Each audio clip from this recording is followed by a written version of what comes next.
लक्ष्मी जी के प्रादुर्भाव की कथा, समुद्र मंथन और अमृत प्राप्ति।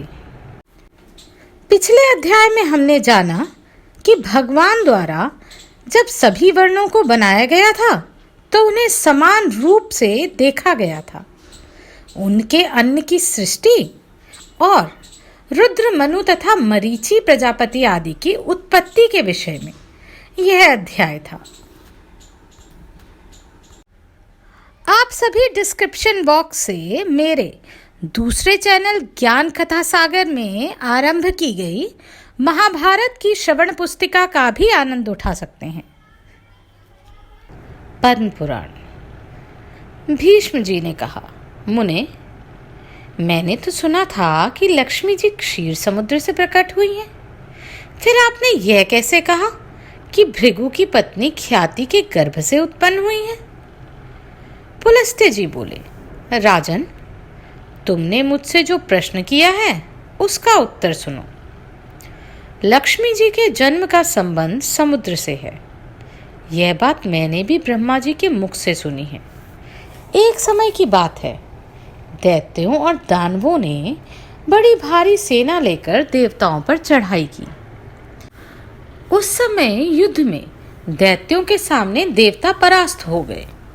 जब इंद्र आदि संपूर्ण देवता अग्नि को आगे करके ब्रह्मा जी की शरण में गए, वहां उन्होंने अपना सारा हाल ठीक ठीक कह सुनाया।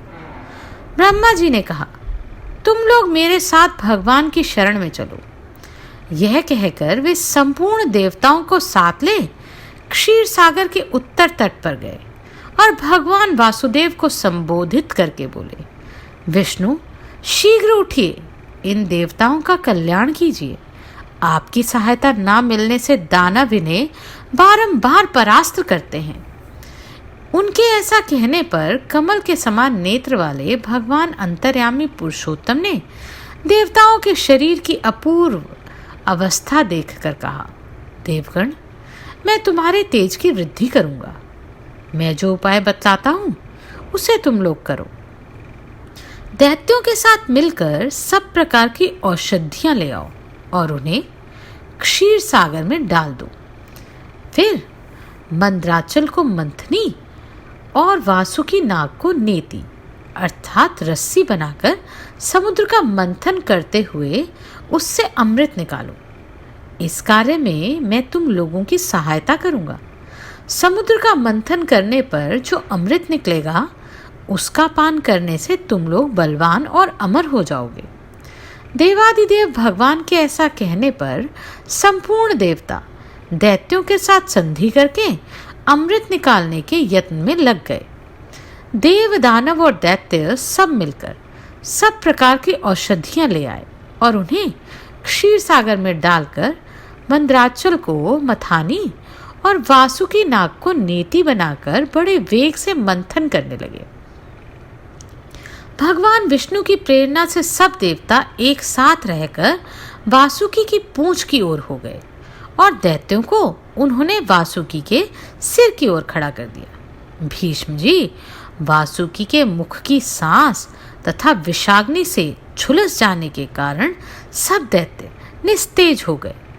क्षीर समुद्र के बीच में ब्रह्मवेताओं में श्रेष्ठ भगवान ब्रह्मा तथा महातेजस्वी महादेव जी कच्छप रूपधारी श्री भगवान विष्णु की पीठ पर खड़े हो अपनी भुजाओं से कमल की भांति मंद्राचल को पकड़े हुए थे तथा स्वयं भगवान श्रीहरि कुर्म रूप धारण करके क्षीर सागर के भीतर देवताओं और दैत्यों के बीच में स्थित थे। वे मंद्राचल को अपनी पीठ पर लिए डूबने से बचाते थे।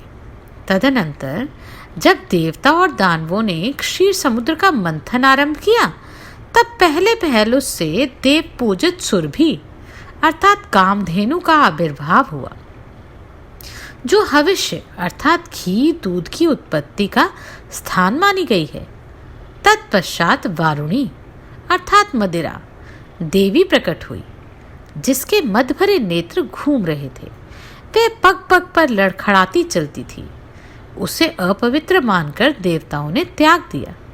तब वह असुरों के पास चली और बोली, दानवों, मैं बल प्रदान करने वाली देवी हूं, तुम मुझे ग्रहण करो। दैत्यों ने उसे ग्रहण कर लिया। इसके बाद पुनः मंथन आरंभ होने पर परिजात अर्थात कल्प वृक्ष उत्पन्न हुआ, जो अपनी शोभा से देवताओं का आनंद बढ़ाने वाला था। तदनंतर 60 करोड़ अप्सराएं प्रकट हुई, जो देवता और दानवों की समान रूप से भोग्या हैं। जो लोग पुण्य कर्म करके देवलोक में जाते हैं, उनका भी उनके ऊपर समान अधिकार होता है। अप्सराओं के साथ शीतल किरणों वाले चंद्रमा का प्रादुर्भाव हुआ, जो देवताओं को आनंद प्रदान करने वाले थे। उन्हें भगवान शंकर ने अपने लिए मांगते हुए कहा, देवताओं, ये चंद्रमा मेरी जटाओं के आभूषण होंगे, अतः मैंने इन्हें ले लिया। ब्रह्मा जी ने बहुत अच्छा कहकर शंकर जी की बात का अनुमोदन किया। तत्पश्चात कालकूट नामक भयंकर विष प्रकट हुआ।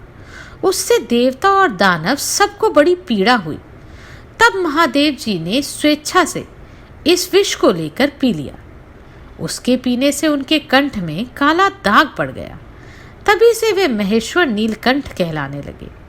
क्षीर सागर से निकले हुए इस विष का जो अंश पीने से बच गया था, उसे नागों और सर्पों ने ग्रहण कर लिया। तदनंतर अपने हाथ में अमृत से भरा हुआ कमंडल लिए धन्वंतरी जी प्रकट हुए। वे श्वेत वस्त्र धारण किए हुए थे। वैद्यराज के दर्शन से सबका मन स्वस्थ एवं प्रसन्न हो गया। इसके बाद उस समुद्र से उच्चैश्रवा घोड़ा और ऐरावत नामक हाथी, ये दोनों क्रमशः प्रकट हुए।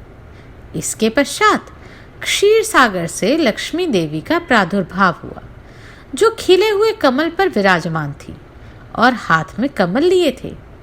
उनकी प्रभा चारों ओर छिटक रही थी।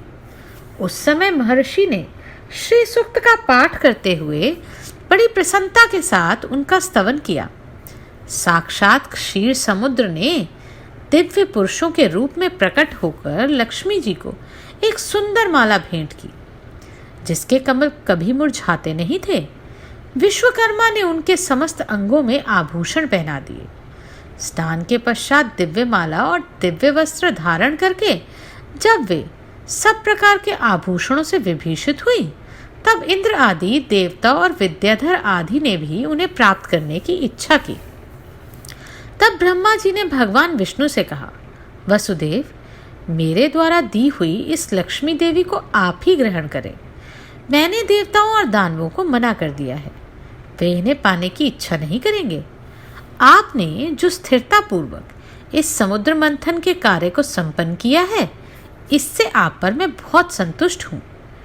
यूँ कहकर ब्रह्मा जी लक्ष्मी जी से बोले, देवी, तुम भगवान केशव के पास जाओ। मेरे दिए हुए पति को पाकर अनंत वर्षों तक आनंद का उपभोग करो। ब्रह्मा जी के ऐसे कहने पर लक्ष्मी जी समस्त देवताओं के देखते देखते श्रीहरि के वक्षस्थल में चली गईं और भगवान से बोली, देव, आप कभी मेरा परित्याग न करें। संपूर्ण जगत के प्रियतम, मैं सदा आपके आदेश का पालन करती हूँ। आपके वक्षस्थल में ही निवास करूंगी। यह कहकर लक्ष्मी जी ने कृपापूर्ण दृष्टि से देवताओं की ओर देखा। इससे उन्हें बड़ी प्रसन्नता हुई। इधर लक्ष्मी से परित्यक्त होने पर दैत्यों को बड़ा उद्वेग हुआ। उन्होंने झपट कर धन्वंतरी के हाथ से अमृत का पात्र छीन लिया। तब विष्णु ने माया से सुंदरी स्त्री का रूप धारण करके दैत्यों को लुभाया और उनके निकट जाकर, यह अमृत का कमंडल मुझे दे दो। उस त्रिभुवन सुंदरी रूपवती नारी को देखकर दैत्यों का चित्त काम के वशीभूत हो गया।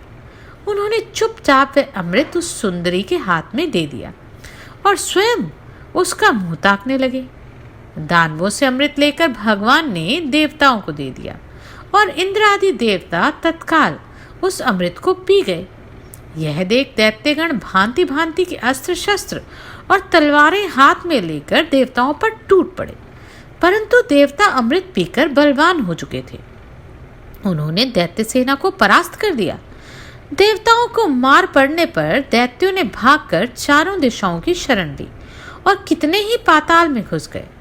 तब संपूर्ण देवता आनंद मग्न हो शंख, चक्र और गदा धारण करने वाले भगवान श्री विष्णु को प्रणाम करके स्वर्गलोक को चले गए।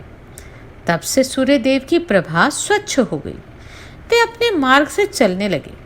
भगवान अग्निदेव भी मनोहर दीप्ति से युक्त हो प्रज्वलित होने लगे तथा सब प्राणियों का मन धर्म में संलग्न रहने लगा। भगवान विष्णु से सुरक्षित होकर समस्त त्रिलोकी की श्री संपन्न हो गई।